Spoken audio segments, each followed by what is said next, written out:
Hey, everybody. Just a quick content warning before we start the show. Tonight's interview covers topics of depression, self-harm, and suicidal ideation. If those topics are showstoppers for you, you might want to turn out. It's totally okay. We totally love you, and there's no judgment here.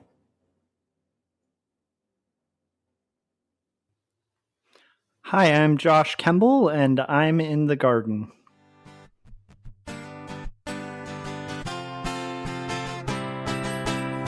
Let's explore creative minds at the panel garden. See what blooms, see what we find at the panel garden. Comics, cartoons, from old and new, nerdy papes, writers, editors, and art. Picking all their minds apart, with evil web as adorable as it gets. Okay, so we'll start in 3, 2, 1. Hi, Josh. Hi. So I understand you have this really incredible memoir coming out. Can you tell me about it? Yeah, so Two Stories is a graphic memoir about faith and mental illness. It's about kind of when I, years ago, had thought I was living the artist dream. I was like a young, ambitious comic book creator, and I had just moved into a really cool apartment in Portland, had an affectionate fiance, and what seemed like my whole life ahead of me. Until the night that I found myself on Burnside Bridge, willing myself to jump. And the comic kind of goes into how I got there. And it's a confessional graphic memoir that grapples with questions of faith, mental illness, depravity, and ultimately redemption in a fallen world. And it's a pretty heavy book. It always makes for a really interesting interview because I have to start pretty heavy and hardcore. But it makes for really good conversations because part of why I'm doing it, just because of the era we live in the time of COVID, where we're all kind of shut indoors, and a lot of people, like their inner demons or their mental illness struggles, might be pushed to kind of the limit. I think it's important for people to have open, honest conversations about those things. And because I'm a cartoonist, I love having that conversation in comics. And I've heard from readers that they've gotten a lot out of it, and like gotten a lot of support and sort of solidarity through just being able to read a really open account of struggles like that. So so that's a little bit about the book. Not to ramble too much.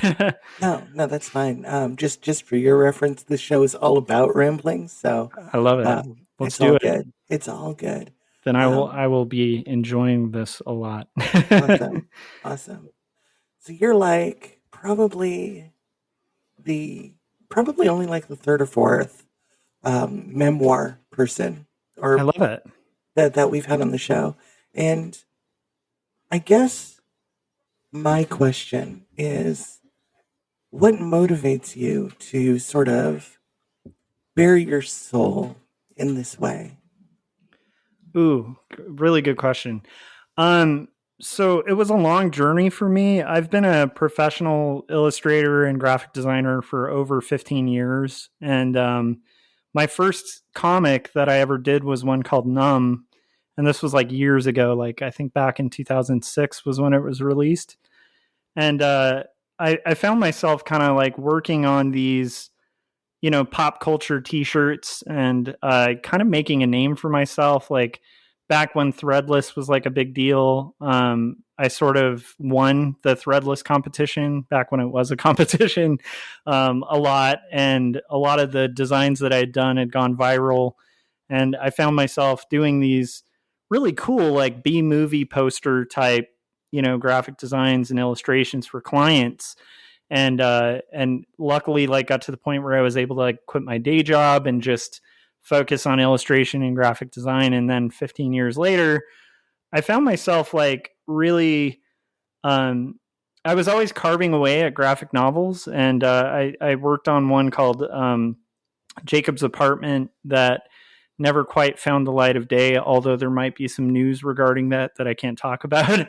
But so I had done this 136 page graphic novel that was like teasing memoir, but it was with like fictional characters.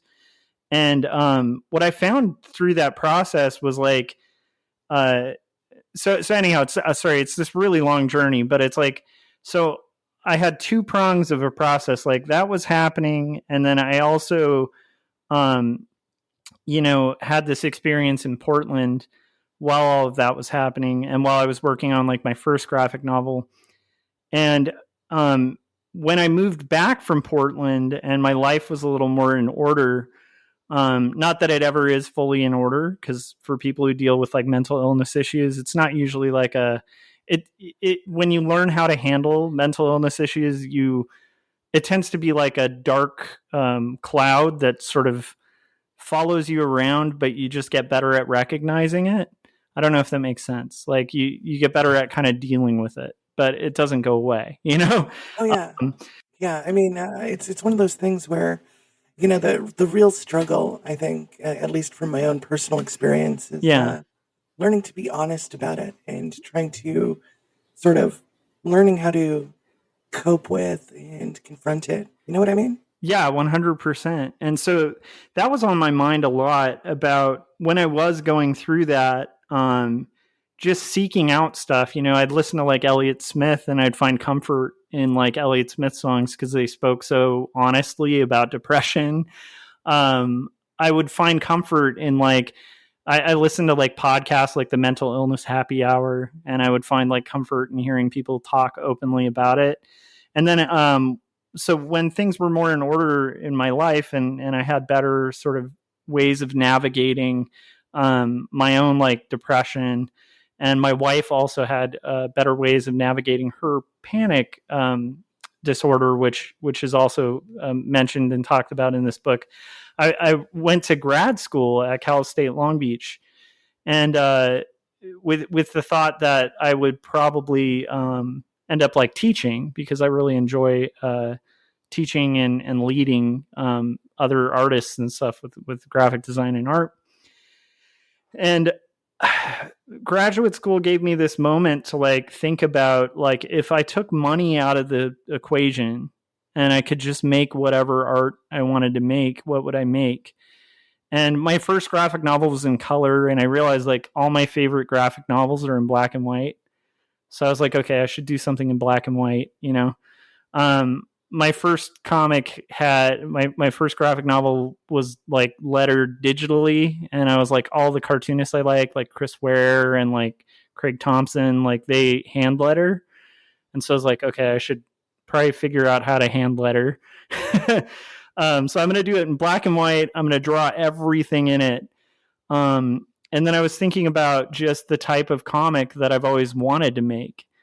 And I realized that I had been cheating myself. I know this is weird, but as a cartoonist, like I had been skating around being really honest in a comic.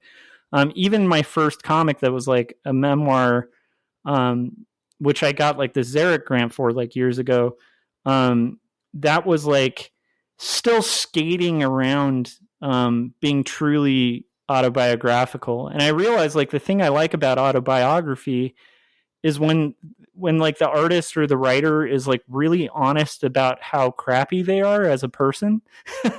Like they don't, I think when you're writing memoir, there's a temptation, and maybe you've come across this, but I've definitely read a lot of memoirs where the writer sort of writes themselves as like a superhero going through a situation, and it's everyone else that's crazy, but they're like, the straight man in the story.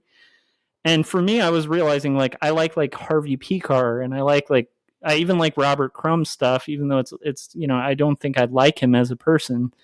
But I love the quirky, weird crap that he gets into, like about himself, and that he exposes things that maybe wouldn't make you want to meet him at a party. And I leaned into that in writing two stories. So I started it as my graduate project.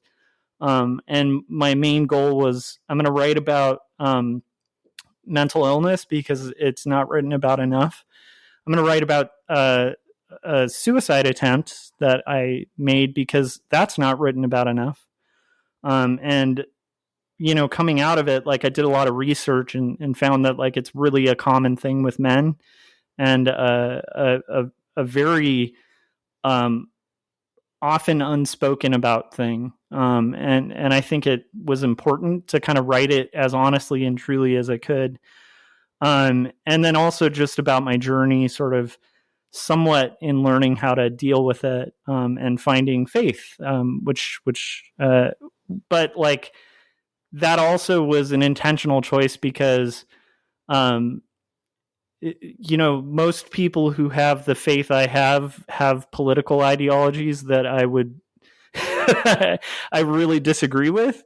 And so there was that too, where I wanted to present, my own kind of journey and my own faith, and from a viewpoint that I hadn't seen really represented.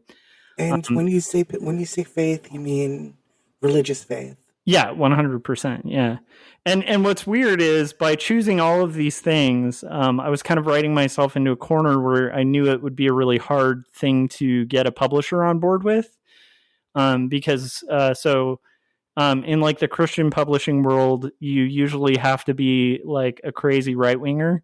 Pardon my, if there's any readers out there or listeners out there who are right leaning, I don't know if I want to apologize, but still, I doubt that very seriously. Yeah, just given the nature of this show, 100%. But yeah, so like that was like I knew the Christian market was off, and honestly, I'm not really interested in the Christian market. I wanted to go more like a sunny day real estate route, where it's like I'm a Christian who writes books, and I'm writing one honestly about faith, and I'm not going to write one that's inaccessible to people who don't believe what I believe. And I'm not writing a chick tract. Like I'm not trying to convert people, So, but what's weird is by doing that, then that also kind of, more of my kind of quirky indie publishers, wouldn't touch it. And it was interesting because I got a literary agent and she was pitching it around, and it was interesting seeing the reasons a lot of publishers shot it down.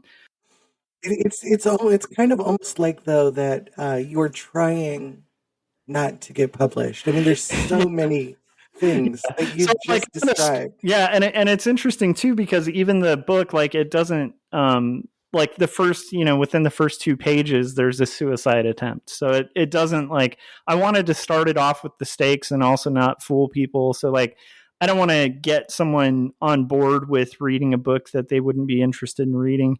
But it's like, yeah, so a lot of publishers loved it. And yet like a lot of people were fearful of putting it out, particularly because of the pandemic.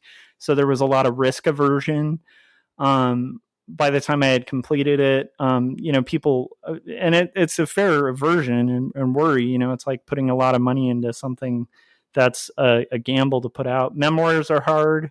I'm not, a famous politician or a person who's done like a massive amount of things. So memoirs are a long shot. And so when Marcosia was willing to kind of put it out, that was such a just cool experience. And I'm sorry, I do tend to go on a lot, but that's a little bit of why I chose to do memoir. And also the main thing is just really thinking it's, again, like I just think it's such a shame that there are so many people out there who struggle with different mental issues, even relational issues, and aren't willing to be honest about it or talk about it. And I think it's a shame that there's not a lot of books out there that are about somebody's, religious faith, but aren't like trying to convert people, and also aren't like painting themselves as if like they don't say the F word once in a while, or struggle with like real things, or like, don't touch alcohol or something, so, or like don't vote for like people's rights as opposed to, I don't know. So yeah, that's a long-winded way of saying like why I chose to do memoir. But the main thing is it's funny. I've always I always love memoir, and I find myself writing it. Even though I love a bunch of other genres, I have a lot that I want to say. I don't know if that makes sense, but yeah. So, typically, one of the problems you run into when you read autobiographical work is the issue of agency. Other types of writing have it too, but I feel like a lot of the time, people see themselves as objects rather than subjects in their own stories. Is solving that problem challenging? 100%. And it's interesting because so this is a two-part. It's a two-part series. So this is book one, and then I'm in the thick of book two, and I'll have another book coming out in May that I'm not able to talk about yet. Probably in a week or two, I'll be able to announce that. But which will be nice because it buys me a little time to finish up book two because these take forever. But that's something I totally considered. There's a few things that I really try to bring into it. One is, since it deals with so many heavy topics, and book two is going to get even heavier. It deals with, PTSD from being assaulted, and it's pretty brutal. It's brutal to read. So there are things that I really intentionally put in there to try to kind of hedge, and I will love to hear what you have to say about it. I'll give you a copy of it or whatever. But I hope I've successfully dodged some of the failures of autobio. One of them is I bring in a lot of levity to it. And so, rather than it getting way too dark, there is humor within it, but it's really honest humor. So I kind of approach it from sincerity, and I think that if you're looking at even mental illness with sincerity, I have a lot of friends with a lot of mental illness struggles. I think most people, honestly, are dealing with those kind of things, and generally, sometimes when that topic's broached, it's dealt either too lightheartedly or too seriously. And whereas when even at the time that I was, suicidal, I had a humor about it, very twisted humor, but it was there along the way. So I thought that was important to include. The other thing is, as for agency, there's a few ways I went about it. One is it kind of had to be first person. So that helps bring some agency. If you do a third person autobio, it's going to be really hard to have agency as a character. I don't know if that makes sense. So you're kind of in my head as you're reading it. But then also, it definitely shows choices kind of resulting in actions. I don't know if that makes sense. The other thing is, luckily, one other thing that helped a lot me kind of avoid pitfalls, because I also when my literary agent reviewed the script for my second book, I had failed the Bechdel test. And I didn't even realize it. I'm a big fan of the idea of kind of giving more agency to other characters too, because that's another thing that kind of can happen with autobio. And so I rewrote my script to kind of consider more the female character in the second book, a couple of the female characters, just to make sure that I had properly sort of given them speaking and time, rather than just trying to kind of get to the story beat and having them as a agent to get me there. I don't know if that makes sense.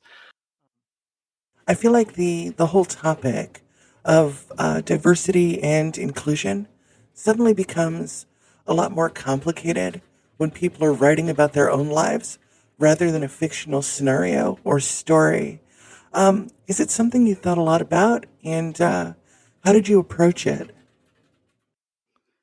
Well, it's kind of neat because my first book, we have I mean, when I lived in Portland, I'm an artist, so I guess that kind of, I don't know if that makes sense, but it's like in my circle of friends and my world is very diverse. My wife is half Japanese, like my son is mixed race. We, like in Oregon, like there's characters in this that are a gay married couple that were really good friends of ours when all of this was going down.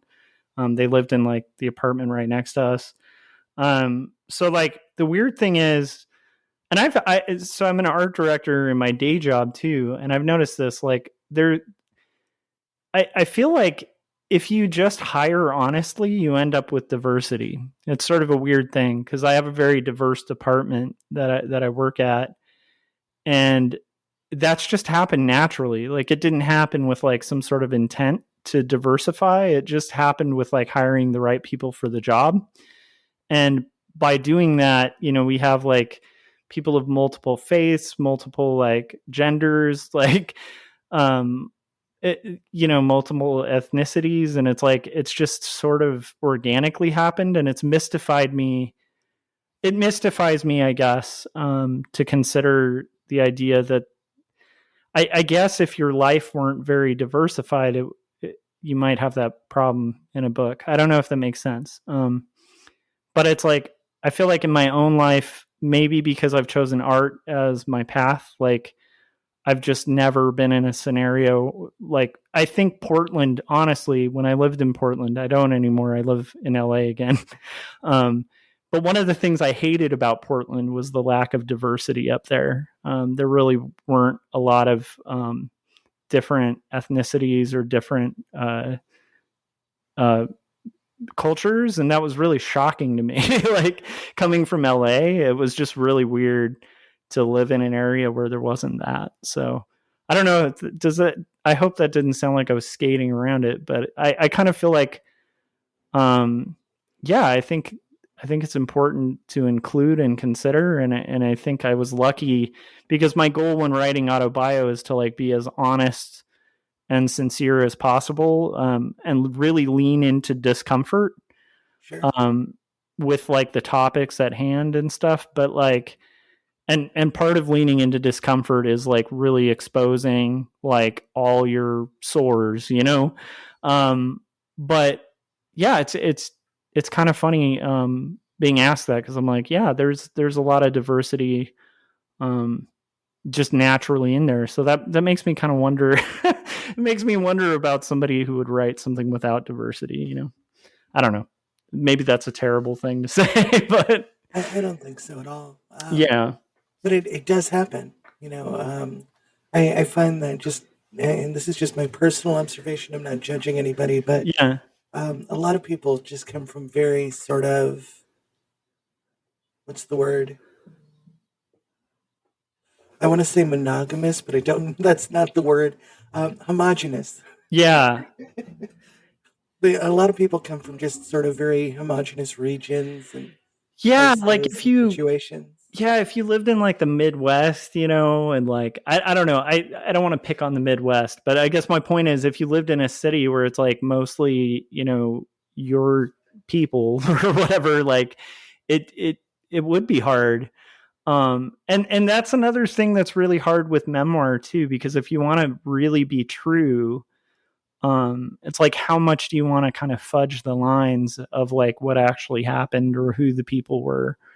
But then even getting into that too, there's the discomfort of like, when you're writing really sincerely, you're inevitably going to throw off like people in your family or, friends. And that's another discomfort of like, of memoir as well. Right. Because like when you dip into that, whether you have like the nicest people around you who are like totally cool with it,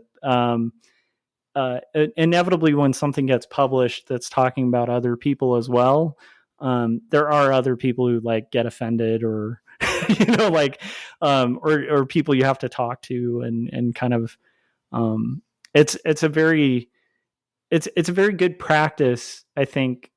And maybe that's why I like memoir and writing memoir. It's a good practice in humility. And because you really are at the mercy of people around you to kind of okay the thing even getting out, Oh, totally. Yeah. Like, I had this favorite auntie, and when she died, I put up a Facebook post that was just talking about how much I loved her and how close we were, and everybody, especially my parents, got really offended by it. So I totally understand what it's like to get up there and say something honestly, and you don't even expect people to come at you for that kind of stuff. No, you really don't, and I'm really pleased because this book does talk about some really uncomfortable stuff with my wife, my now wife, but at the time we were engaged, that the book takes place in, and it talks really openly about kind of panic disorder and what panic attacks look like, and uh and I use a lot of like creative paneling within it.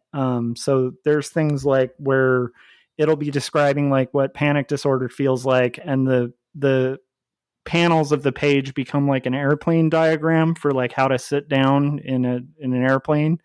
But the airplane starts kind of going like crashing, and like it's done like an airplane manual.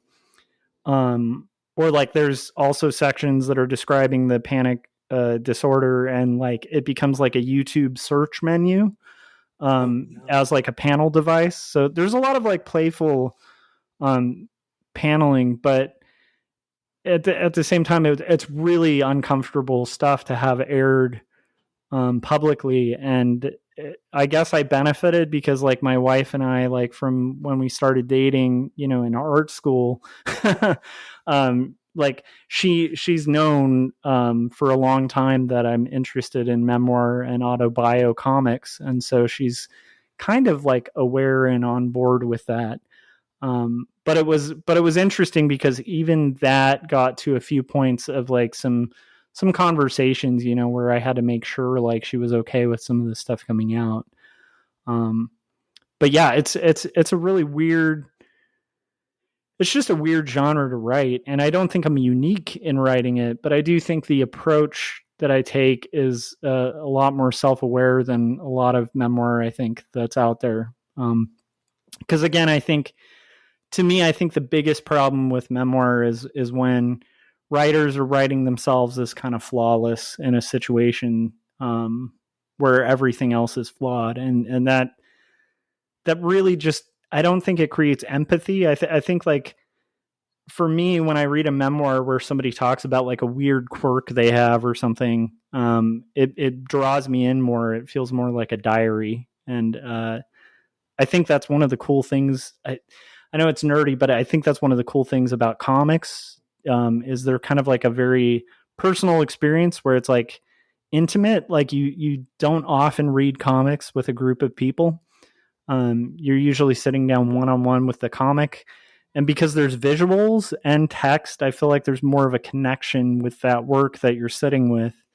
And so like, I think memoir in comics, I think comics are like uniquely suited to deliver very powerful memoirs, Do you feel like writing memoir is a particularly specialized skill set? Is it something that you get better at as you do it? Uh, I think everybody has a story. And I'm a firm believer in this in art, having taught art, like, at college level and stuff too. It's like, I do think most people can learn how to do anything artistic. I think there are occasional people who just, kind of like if I sat down and tried to do immense math problems, I wouldn't do well at it because I've never been good at math. Like no matter how hard I've worked at it, I just math has never clicked. It's a muscle, you just gotta exercise. But I do think like in general, like with writing, I think there's a craft to it. And I think there is a definite way to get better at writing. And a lot of that is just by writing. And then a lot of it's by structure, which, you usually learn along the way. When I started writing stories, I didn't really have like story arcs or structure. One thing that's also unique about two stories is like the book, the chapter titles themselves are the plot structure. So it's very transparent where, when you have rising action, the actual chapter is called Rising Action. And so like you can kind of follow my own structure very transparently throughout it, but that helps, I think. I think an unstructured story is really hard to pull off. I think there's a few Kerouacs out there who can like write out a story with no pre-planning or early drafts on like a single sheet of paper, but I think they're few and far between. How about world building? I feel like that's a relevant question, even with autobiographical stuff, because every character, no matter who they are, if they're real or fictional or whatever, they live in their own world with their own constraints, and there's always going to be things in the story that sort of the reader has to believe are reasonable. So, where do you start with world building in an autobiography? So, I mean, for me, like the most important thing is like the theme and the arc of the story. So it's like the big question, like what are you trying to say?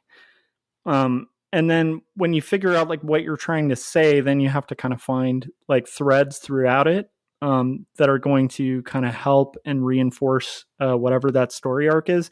This also helps a lot with memoir because the temptation, I mean, you can probably hear this in the interview too. I have a tendency to, if I get like an idea in my head or like a thought, I will follow it to like this crazy arc and kind of end up just babbling forever.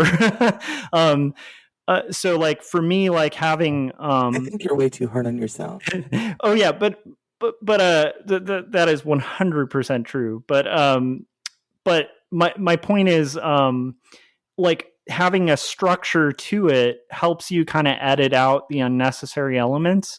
And when you're writing about your own life, I think that's incredibly important because you can end up like diverted on all sorts of really important events in your own life that have no importance to the story whatsoever. And so that for me helped a lot with the character building.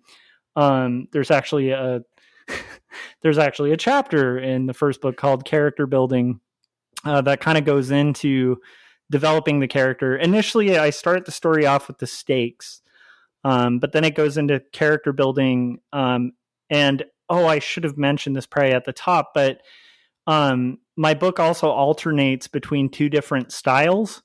And so the parts of the narrative that take place with like the adult me are done in this very rendered, like cross-hatched, almost like Dave Sim level, like backgrounds kind of style. The obviously a lot more realistic characters, not, aardvarks.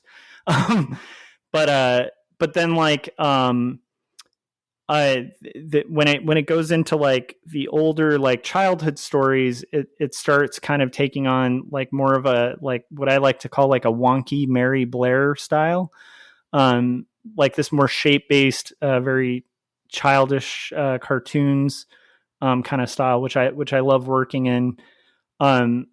So that helps also just visually differentiate between like the time shifts, but with the character building, it goes a lot into sort of the childhood of my character and his kind of struggle for control. And I think that personally, at least my own depression tends to result from like a lack of control over events or situations in my life. And they're not always, it's not situational depression, but there's this like sort of frustration with being unable to sort of orchestrate like my own story in reality, which is probably what drew me to cartooning. Right. But with the character building, a lot of the childhood sequences are this kid stuck at like a Christian religious school, feeling very outcast and like not really connecting or really getting along with And I will say in those childhood sequences, there's a lack of diversity, but that's slightly intentional, kind of poking fun at that school. But sort of struggle, like it's shows a lot of the kids sort of struggling to navigate the hypocrisy of a religious school, and also struggling to try to like kind of orchestrate like playground games that like, like trying to recreate entire films like Indiana Jones and stuff on the playground, and being frustrated that those games then kind of get taken away, and like he's no longer in control of those games. And so I start kind of building the childhood sequences in it work as like, at least on a story level to me, on multiple levels, because the adult sequences usually have really heavy topics. Like the first, section of the book is, a person on a bridge, willing themselves to jump off, and to kind of lighten the mood, the emotional toll that it takes to kind of read that section. It kind of transfers to this lighter hearted style and a story with lower stakes, where it's like a kid trying to get, a fake movie made on a playground, and sort of failing at that. And then it kind of pans back to adulthood, which brings, back to like the stories that deal more with like panic disorder and depression and stuff. So, that kind of gives you like this the quirkiness of the kid, some of the faiths, like the struggles of like kind of like seeking meaning and not really finding a lot of meaning, and sort of, childhood, of course, like frustration with both religion and also just like a lack of control in their life. Does that make sense? For sure. Sure. This has been great. Cool. This is it sounds like a really interesting project. Yeah, it's a weird book. I mean, I will say like I haven't really heard anyone who hasn't enjoyed it. And I don't mean that in like a cocky way. It's just I've been pleasantly surprised by the reception of it. Like that's actually one of the things that's kind of kept me motivated on the second book. I actually got an email from somebody who this was a first for me. I've gotten like mail before from people who like my stuff, but this was a professor who struggled with depression and was actually considering suicide, and read my book and changed their mind. And I was like, holy crap. So like, oh, wow. Yeah. So like, I feel like, and it's weird because it's not like my book goes, oh, and suicide's so bad. Like, which by the way, like, I mean, I do obviously list like the suicide hotline at the end of my book, and I'm responsible. And I think as responsible as it could be in presenting the story. But I think just the fact that it's openly talking about sort of like caregiving for somebody going through mental illness struggles, and then also the side of, going through mental illness struggles pretty candidly. I think I think people have found some solace and comfort in it, and that makes me really happy. Just to sort of backtrack. Yes. As an artist, who would you say your biggest influences are? So it's weird. Like, I have influences for different things, and I guess that's not that weird. For paneling, I am a huge fan of Chris Ware. I think that of all cartoonists out there, like alive today, I think Chris Ware is doing things that just no one can come close to. I think he's potentially like the best living cartoonist alive. That's my thought. But there's things that I don't approach my style like Chris Ware. But I definitely pull a lot of ideas for paneling and pacing from Chris Ware, where it's like I like in Jimmy Corrigan, there's like this part where he shows like a character like rubbing his nose for like an entire page. And a lot of people find it really tedious. I've met people who don't really dig Ware and they find it like really hard or tedious to read. But I love that. I love that there's like space and you're allowed to like kind of sit with the moment. And so I definitely try to consider that kind of tempo and cadence with the way that I present my paneling. And for art styles, it's kind of it's developed from a lot of things. Initially, it was definitely like very Charles Burns influenced when I was a younger artist, with a lot of, feathering and like heavy blacks. And it's sort of evolved to being like, kind of influenced by wider, broader influences. I mentioned Dave Sim, and I'm always forgetting the guy who did the backgrounds because that's probably the bigger influence than Sim. Definitely politically not influenced by Sim, but that was one of the books that got me into indie comics, was like early Cerebrus. I definitely had some influence early on from Chris Bichello, like his work on like Death, the High Cost of Living and the Sandman. Like before he got into like Generation X. And I mentioned like with that lighter hearted style, definitely like Mary Blair, just the way that she approaches shape. And you may not even see it in the work, but it's definitely something I consider. All of her characters had like different shapes and like kind of that cartoon modern kind of vibe, Yeah, I mean, it's a tough one because it's definitely Daniel Klaus too. Daniel Klaus is like a huge, massive influence on like my style. Although I use a lot more hatching than he would. He usually has more open lines. But with Klaus and composition and his approach to the figure, Adrian Tomine too, I would say is definitely a big influence. So yeah, I could keep going. There's too many. No, that's fine. This was that was a great answer. Thank you. Oh, cool. So was there a point in your life that you remember where you consciously said, you know what, I'm going to write some comics, or I'm going to draw some comics? What was that like? So it's funny. I actually talk about that in the comics. So there's a whole section about how I got into making comics. At a young age, I was struggling with like sort of making friends at school, and I met a friend who liked comics. Like we both liked reading comics, and that friend taught me the F word. And this was at a Christian school. Awesome. But like, I learned the F word, and then suddenly I felt empowered. Like I learned how to cuss, and I was like, this is amazing. And there's a whole section in the book that kind of riffs on that. And definitely, I will say this is definitely not like an all ages book. It's definitely like more adult oriented book. But we used to just make up our own characters and kind of draw these endless comics.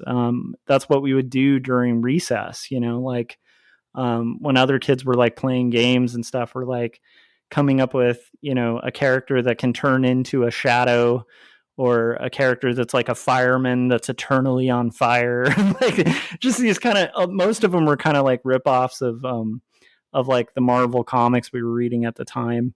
But I think even at a younger age than that, reading like Calvin and Hobbes and just feeling this immense connection with like Peanuts by Charles Schultz, and just feeling really connected to all the cartooning that I read.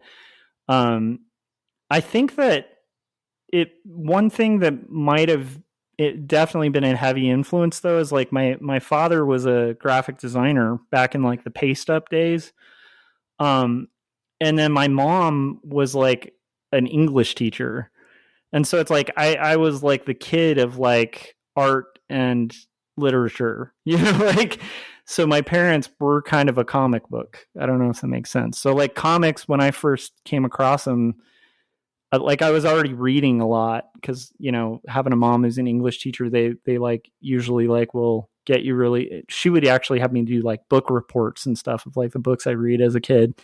But like when I first came across a comic, it was like a comic that was supposed to get kids into reading at like at a library. I think it was called like Spider-Man Adventures in Reading. And that was the first like legit comic book, not like Sunday comic, you know, that I got my hands on. And instead of getting me into reading books, it did the reverse. It got me into reading comics. So I started going to like newsstands and stuff like that. And just the second I saw it, it made sense where I was like, oh, it's like visual art and words like married together. And like, it just seems like the perfect storytelling platform. So I've never really had a doubt since then that that's something I wanted to do. And then just as an adult, I've just finally, you know, been at a point where I do it, you know. I don't know if that makes sense. Totally. Yeah. Does the experience of creating comics change the way you consume comics as a fan? Yeah, I mean, so this is the unfortunate part about comics. Well, I will say this, just from doing art, I appreciate a lot of art that I probably wouldn't have appreciated were I not to draw. I think before I went into art school, I had this like reverence for really rendered, heavy black and white work. And I would have looked at stuff like, a guy I knew in Portland, like this brilliant cartoonist named Graham Annabelle. He does these like stick figure cartoons, but they're way, I mean, they're crazy sophisticated and hard to pull off. And I think as a young artist, I probably would have looked at that and been like, that's easy. I like the really heavy rendered stuff. As I've done it more and more, I really admire and appreciate the guys with like minimal line that just have such control and such expertise in cartooning that they can pull off like a really simple thing.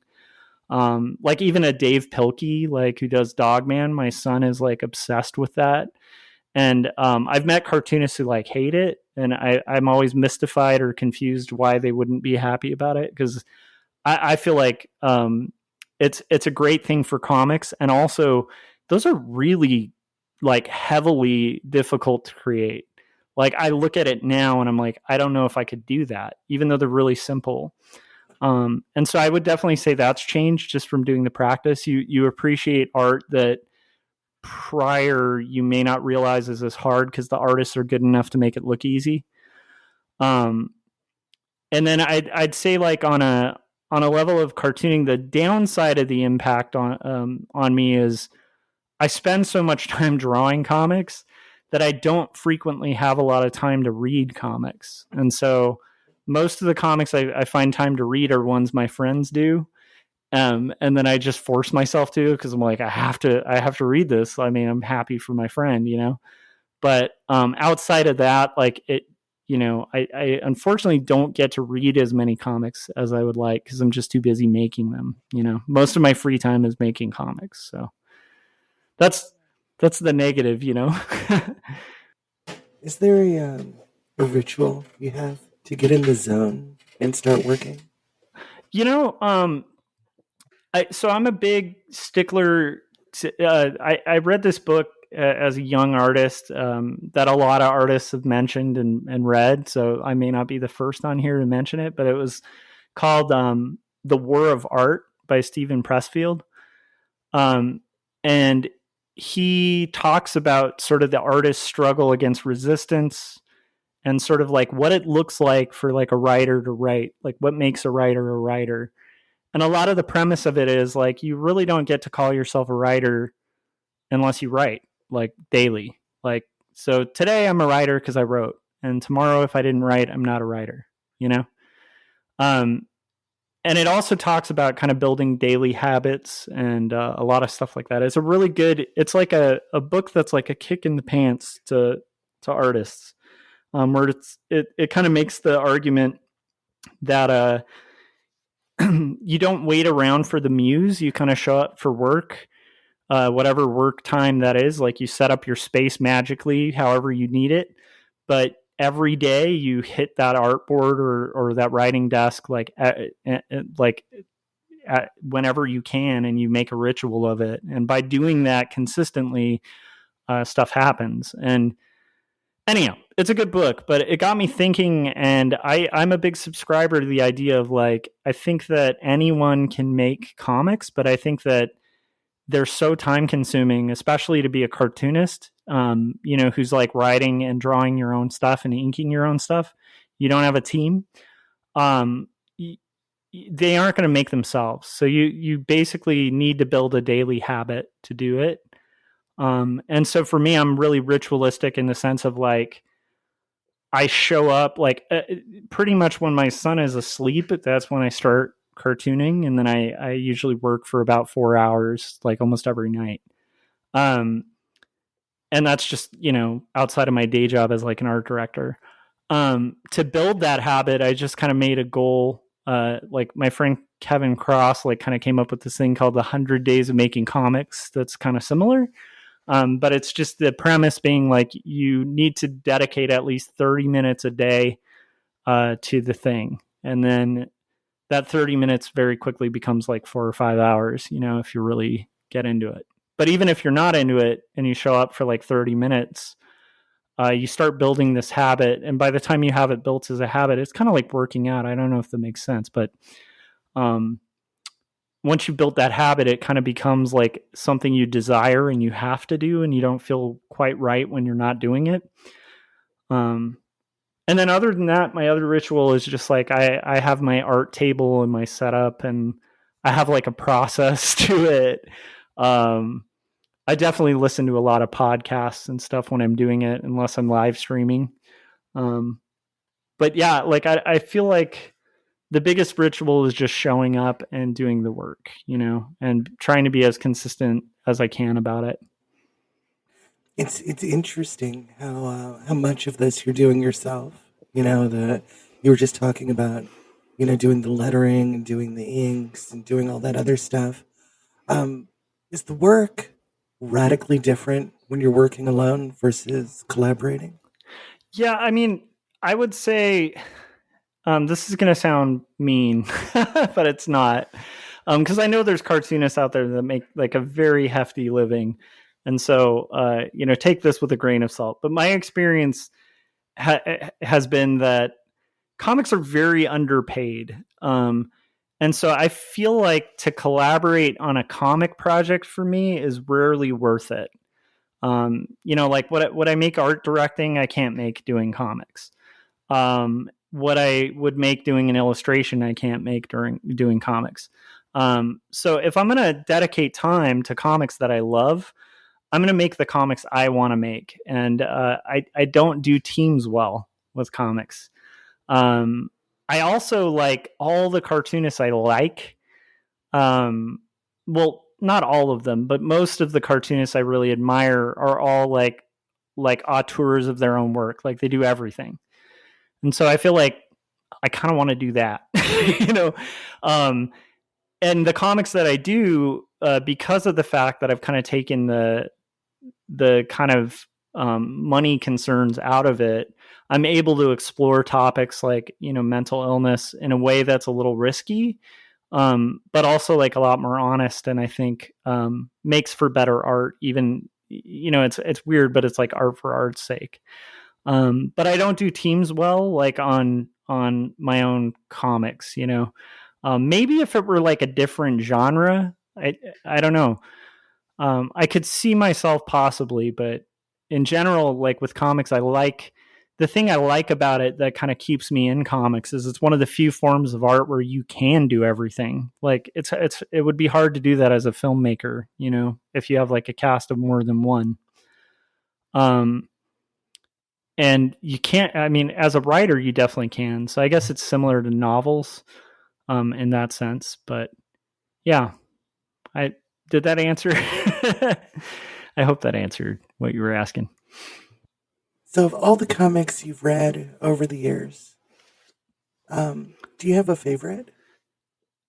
Yeah, I teased it earlier when I mentioned Chris Ware. Like, all my friends who know me have this joke where they always bring up Fugazi and Chris Ware because, like, Fugazi's like my all-time favorite band, and I mention them in almost every conversation, including this podcast. Nice. And then Chris Ware is, like my favorite cartoonist of all time. I think Jimmy Corrigan, the smartest kid on earth, is hands down like one of the best comics, only to be rivaled by his other stuff. So like Rusty Brown and Building Stories is mind blowing on its own, just because it's like a book that contains like 10 different books that you can read in any order, and it still functions. And it's so powerful that like whatever way you read it, like whatever order you read it in, most people are like have to take like a week to recover from the emotional toll. And also just the fact that I guess Building Stories is pretty close to rivaling it, because it is one of those books that I feel he just put out just to annoy cartoonists, where it's like, he's like, oh, you do graphic novels, I'll do a graphic novel. Oh, you do stuff in board games, I'm just going to do a board game. Oh, you do little golden books, I'll throw that in there too. I'm going to do everything and do it better than anyone else. I hate that about Chris Ware, but I also love it. So yeah. And I would definitely say Fun Home by Alison Bechdel is, I kind of forgot to mention that with my influences, but for like just storytelling alone, like prose, that book is hard to rival. It's one of the best memoirs ever made. So, yeah. So when you read comics, are you more of a paper fan or a digital one? Paper, hands down. I feel like, personally, I can't get into a digital comic. I do offer my comic digitally.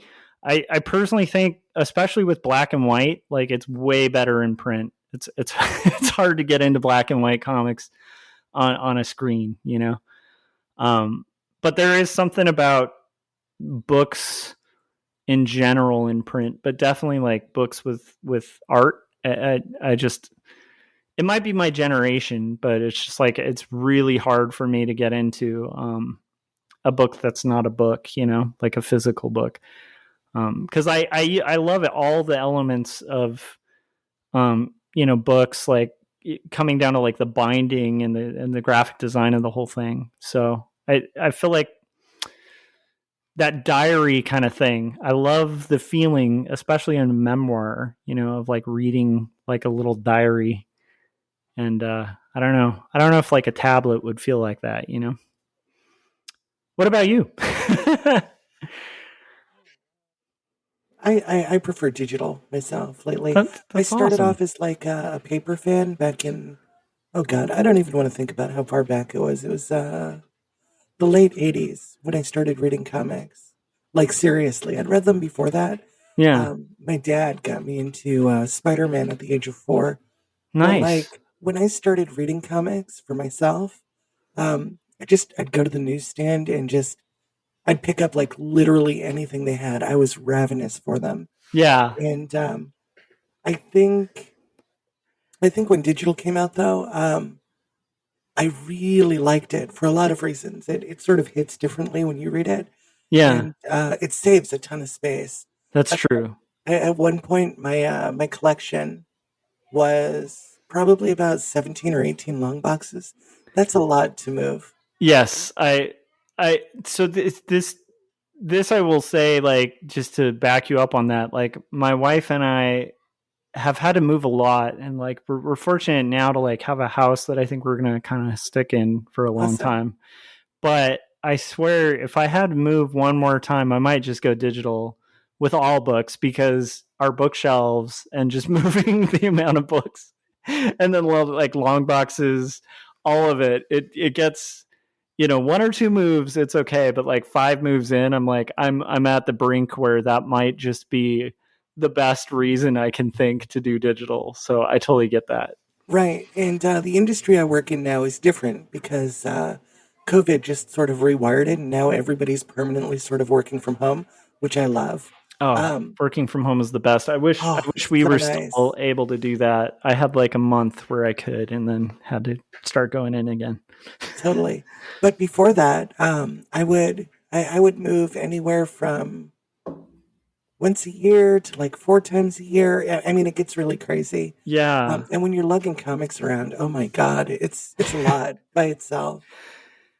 But the cool thing is, like, digitally, you can have like your entire bookshelf with you, So Exactly. that is cool.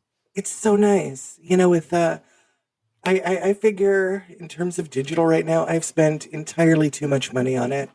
I've got I'd say probably about 9 long boxes full of digital comics, but they don't take up any space at all, and I can have them anywhere. That's lovely. Okay, you've sold me. I'm all about digital comics. Although I will say my comic will be best read physically. Like it No, just that's reads way better. But I will tell you, like, I think that's probably the best argument I've heard for digital comics. Space. It's yeah, huge. yeah, it is. I feel bad because when I grew up, my house was covered in bookshelves. My parents were avid readers. My dad's a rabbi, so like we had old theological books, had an entire wall of them, Okay, that's so and funny. We had similar parents.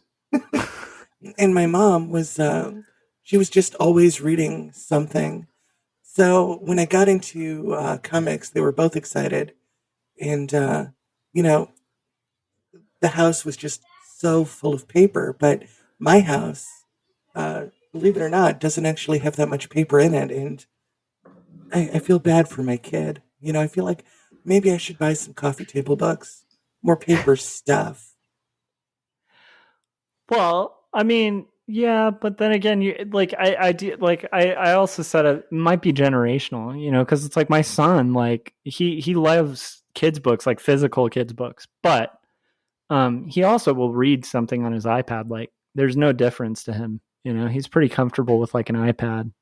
And for me, even reading, like I prefer reading something not on a screen, so it might just be generational. So maybe your kid will It just could be. be all about like the digital, She's a voracious reader. I How caught, old? she's 11. I caught her the other day writing a 9-page character bio for her online D&D character. Oh, sweet. And Oh boy, I was sweet so on proud of her. multiple levels. Because So if you, proud. that makes me happy. Yeah, it was Just so nice. hearing D&D still alive, and that writing a straight up character bio. I hope she starts drawing some maps or has drawn some maps. She hasn't drawn maps, but she has drawn her character a bunch of times, and it's like So perfect. this adorable little cat character with a lantern on its tail, and I it's love it. it's so cool. That's so cool. Yeah, it's so fun with kids. Like my son's like super obsessed with like wolves right now. He's going through like a wolf thing. And he like comes up with like werewolf characters and stuff, and like yeah, he'll write like his own stories and stuff. I love that. I think it's cool. To me, that shows you probably read to your kid, which is really good. I did. So yeah, that's the Read way her to a do lot. it. I think we read her favorite was the Oz books by L. Frank Baum. We must have went through the entire series like 14 times. Oh, we still haven't done those. I'm gonna have to pull those out. Oh, they're amazing. Yeah, we went through. So I finally have gotten him to start Bone, which I'm really excited about because that's actually one of my favorite comics as well. And prior to that, we had done like the whole Chronicles of Narnia, and like I'm trying to get him into like fantasy and stuff. So like I think that the Wizard of Oz is just like a natural next. Like that would be ideal. That's such a good series too, It's really well written. As somebody who like does some writing though, it is a little unstructured, but that's also sort of kind of its charm. I think. Yeah, I agree. I think unstructured can work. It's just not for me.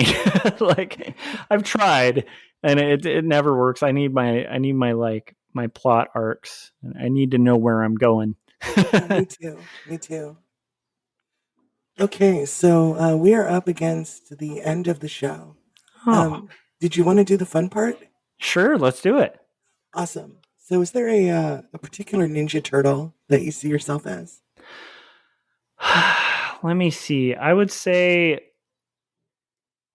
I probably Donatello, even though Awesome. I probably wouldn't want to be Donatello. Like, I'd want to be Raphael, but in reality, I'm probably Donatello. Nice. Nice. I'm more of a Michelangelo type myself. Got it. It's perfect.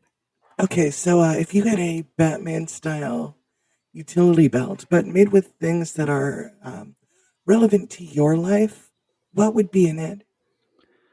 Oh man. So I'm obsessed with guitars. So I don't know if I could fit like my Telecaster or my SG in there. That'd be hard to fit in a utility belt, but what the heck. So it definitely would have some guitar stuff.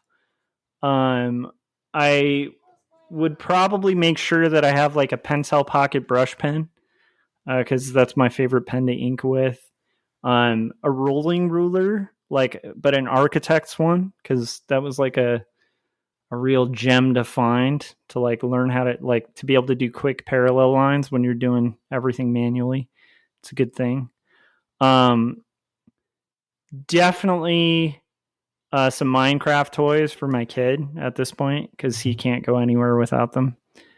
Let me see. How old is he? So he's 8, which is a really fun age. I enjoy it a lot. Nice. Yeah, I think like prior to that, like, well, 7 was great. The years just kind of get better. Like, it's always awesome, but it's like I'm really enjoying like the creativity and imagination of that age. It's like, it's unbelievable. Like how quickly he can kind of be in a totally different world, and it's just exciting, to kind of see. And also, it's an age where he starts getting interested in things that aren't just given to him from me, And I'm enjoying that, like seeing his own personality coming out, Oh, totally. Yeah. But let's see, utility belt. I definitely need some music in there, but I guess that would be on my phone. Yeah, I mean, I don't need much. I just need my guitars and my art. Yeah. Nice. What inspires you? Multiple things. I'm inspired by,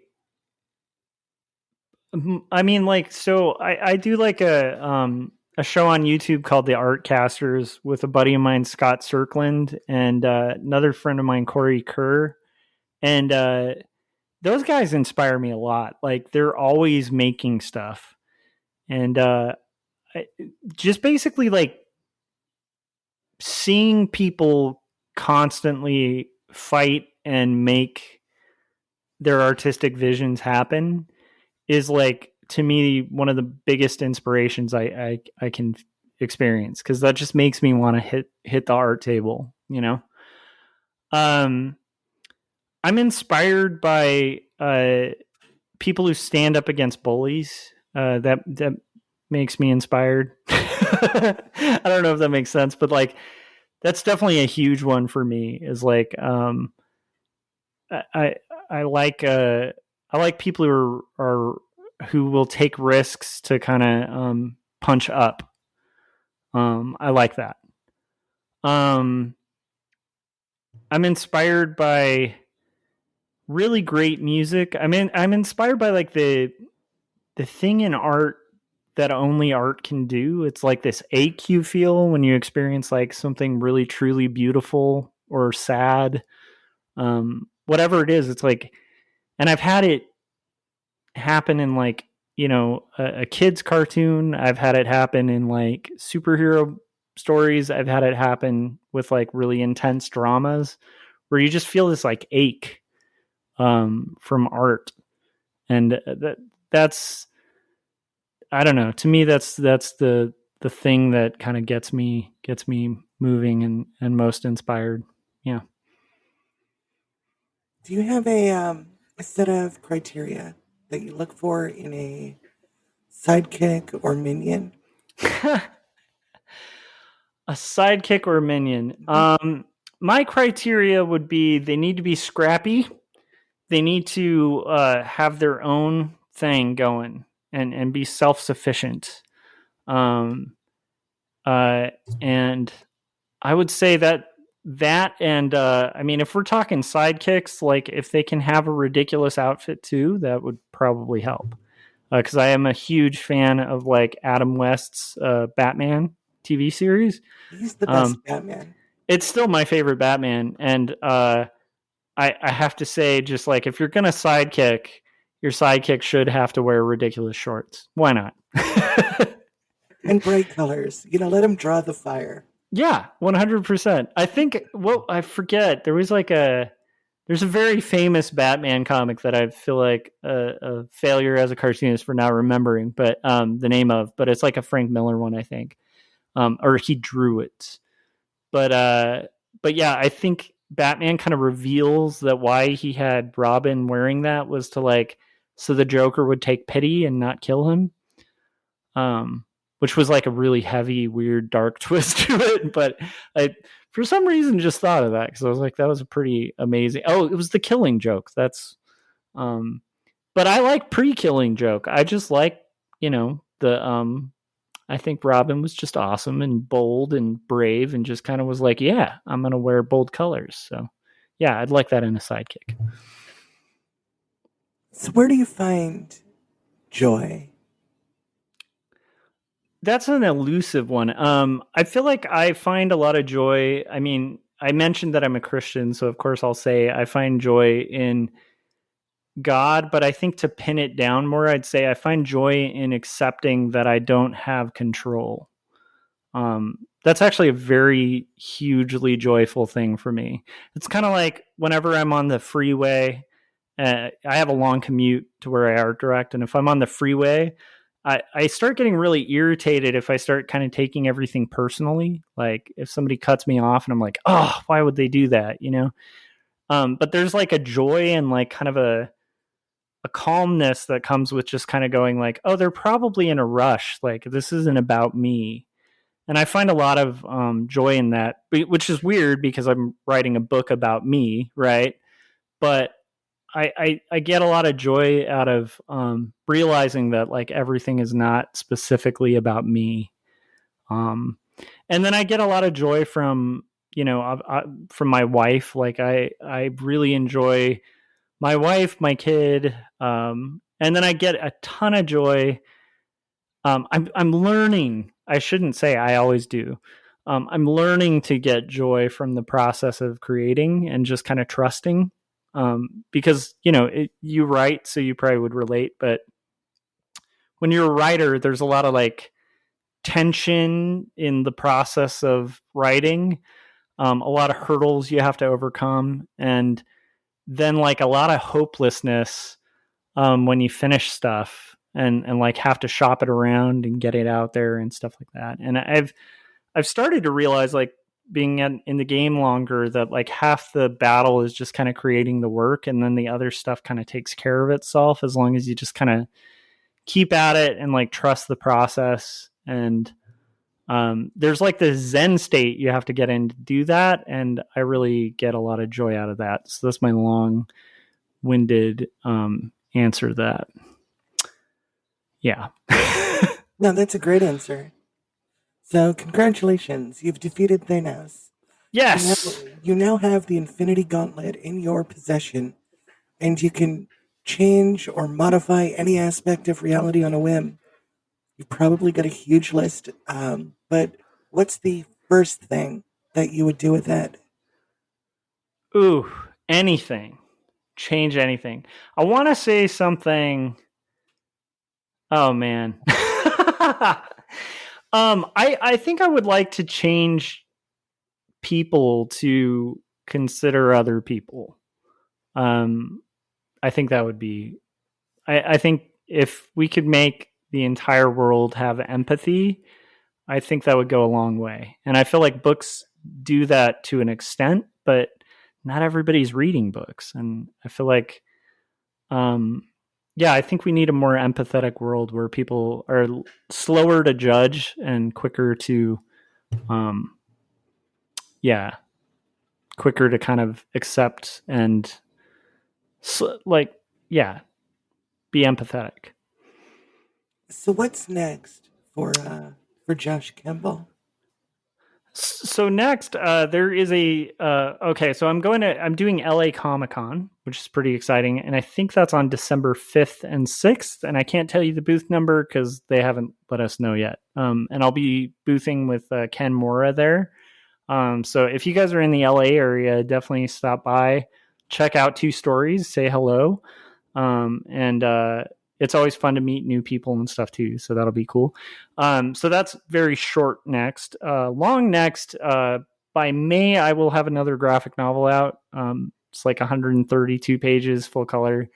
And that I cannot announce much about. So I will just say, if you're following me on like joshuakemble.com or on social media, basically like YouTube, I do a lot of stuff on there. I'll be able to announce it at some point, but it's kind of killing me that I can't announce it. It's kind of a bummer when that happens.